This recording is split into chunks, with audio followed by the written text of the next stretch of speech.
at Curlin Air Force Base and working in these underground compartmentalized programs, such as Sandia Labs and Los Alamos Labs, those are the entry points to these underground facilities, which are made up of millions of acres underground. And they can go anywhere from a few hundred feet to 1,000 feet down. And they're all rented out by major corporations that deal with anything from jet propulsion to biologics to anti-gravity and all sorts of crazy physics experiments. Where I was stationed at in Sandia, one floor could be as large as 5 square acres. And they host many, many different types of operating rooms for different types of things. I would report to a fire tower, actually, and this fire tower is heavily guarded with 2 to 3 guards at each time. And they would just do a full body scan check like you would do at the airport, and that's just to get into the elevator. And the elevator takes you about 3 floors down. Then you have another security check with specialized canine units that can smell different things like viruses. They can smell cancers, viruses, all sorts of stuff. Biological agents and viral agents, they take very seriously so you do not contaminate anything when you come down to these areas. And they have to smell you, and then you go onto either a maglev tube system, or you might go down the gondola, we call it, which is a small chairlift system. It was one of the systems I was on. It's about the size of a Volkswagen truck. Holds 4 people very comfortably in some really nice seats. You can buckle in if you want, but you don't have to. It goes up to 700 miles per hour. So you might actually end up in areas where you think you're going. Because it's so classified, you might be halfway around the world in 15 minutes or an hour and not know what facility you're working at. And they actually crash land craft here so we can accelerate our technological advances. A lot of those beings are called programmed life forms.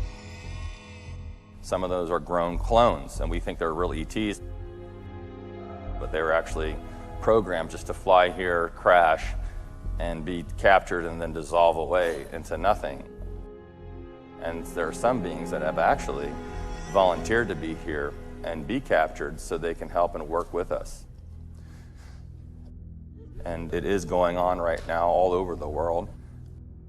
A lot of the extraterrestrials that I worked on genetically were also connected to their craft and also to their devices. So not only was I taking samples from extraterrestrials, I was taking samples from devices. Because a lot of these things are organic, and some of them are infused with different types of nanotechnology. The being that I worked on had a craft that was genetically identical to the being I was working on. So it was the exact same genetic DNA. So when I got there, I was there to take samples of these crafts, and I did so, and it was pretty amazing because the hangars down there are very large. And to be underground and to see a hangar underground in a dome setting that can house about 7 jumbo jets and very active with people moving around and walking around, something you probably would see in like Star Wars at a very active, flight line, was pretty amazing. There's extraterrestrials that work on the base too.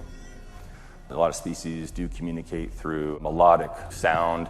They actually are singing, and this is their kind of like Sanskrit that has a nice tone to it. And a lot of these advanced civilizations have this. We had a lot of good meetings with a lot of extraterrestrials from all over the place. So it's in the hundreds of thousands of extraterrestrials that I can attest to that are working with this planet. And as far as physical extraterrestrials, where you're physically seeing them, face to face, it's still in the tens of thousands. Now, all the other countries, except for the United States, have released all their documentation, but no one talks about it. And it's amazing documentation about UFOs and ETs. But the U.S. is standing strong, and there's not going to let that happen just yet. Because we cannot let the people know they exist. And the reason for that is if we prove ETs exist, the first thing all the universities are going to ask, well, how'd they get here? And they didn't get here from gas, coal, and oil, I can assure you that.